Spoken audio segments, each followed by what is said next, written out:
আজকে হচ্ছে রান্না করছি যে এইখানে মাংস হচ্ছে একটু মানে শুকনো লঙ্কা ফোড়ন, জিরে ফোড়ন, তেজপাতা ফোড়ন দিয়ে দিয়েছি।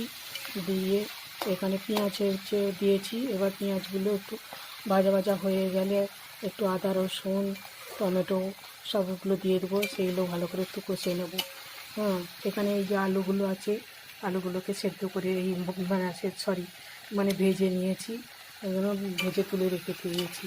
একটু পেঁয়াজটা একটু লাল লাল করে ভাজা হয়ে যাচ্ছে। এই লাল লাল করে ভাজা হয়ে গেলে তারপরে এতে আদা রসুন পেঁয়াজ দিয়ে ভালো করে কষবো। একটু কষা কষা হয়ে গেলে মাংসটা দিয়ে দেবো।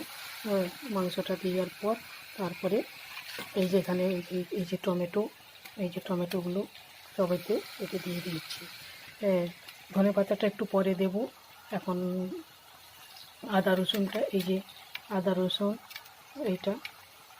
এই যে বাটা মশলা রান্না করছি, এটা জিরে, এটা জিরেটা একটু পরে দেবো। একটু আদা রসুনটা ভালো করে কষে নিই।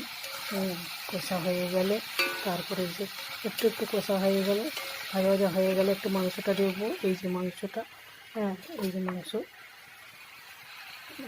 এইটা একটু দেবো। মানে একটু আদা রসুনটা ভালো করে একটু ভাজা ভালো করে কষছি। তখন একটু কষে নুন দিয়ে দিয়েছি, চিনি দিয়ে দিয়েছি।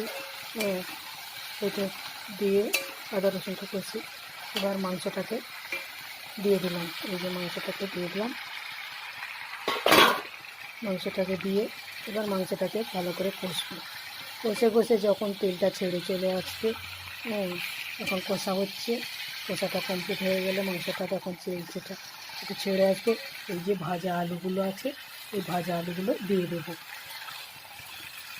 এই যে এখন মাংসটা কষছি, কষা হয়ে যাক। কষা হয়ে গেলে তারপরে একটু তেলটা ছেড়ে গেলে আমি জল দিয়ে দেবো। এখনও কমপ্লিট হয় না, এখন একটা রান্না করতে ব্যস্ত আছি, রান্না করছি। এটা ভালো করে কষা হয়ে যাক। কষা হয়ে গেলে এখনও তেল ছাড়ুক, ভালো করে ওদিক কষে নেওয়ার পর এই যে এখনও মানে কষা হচ্ছে। কষা হয়ে গেলে তারপরে জল দিয়ে দেবো। জল দেওয়ার পর সেদ্ধ হয়ে গেলে তখন একটু ঝোলটা ভালো করে দেখলাম যে আলু মাংস সব সেদ্ধ হয়ে গেছে। লাস্টে একটু গরম মশলা দিয়ে দেবো, একটু ঘি দিয়ে দেবো।